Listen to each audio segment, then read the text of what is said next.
Thank you, Honorable Minister. The last follow-up question will come from the Honorable Swart. Thank you, House Chair. Honourable Minister, you said some 4 months into the Russia-Ukraine war that the international community must focus on finding a sustainable solution.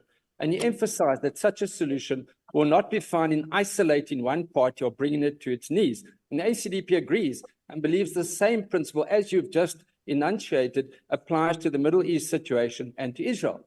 You also subsequently said about Israel, breaking off diplomatic relations with Israel will be counterproductive, as it will also affect representative office in Ramallah, and by implication, weaken the meaningful role South Africa can play.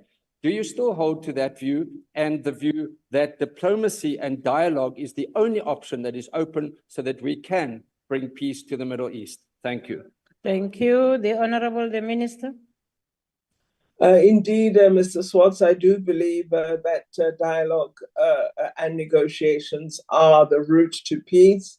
This is the Ubuntu philosophy that lies within the constitutional framework of South Africa.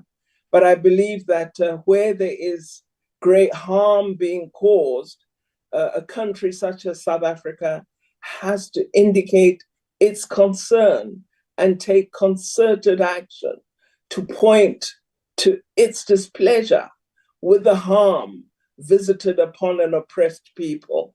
I think South Africa needs to be far stricter where there is oppression and denial of human rights.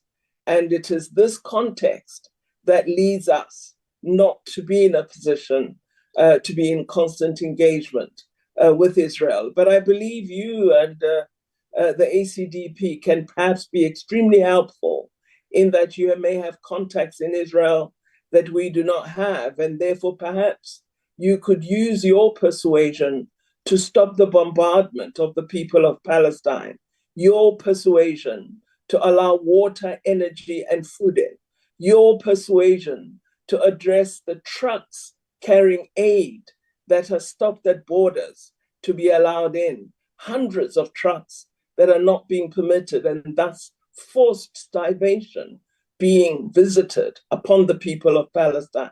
I think given your contacts and your friendly relations with Israel, it would be most helpful if you could intervene in this regard. I thank you, Honorable Chairperson. Thank you.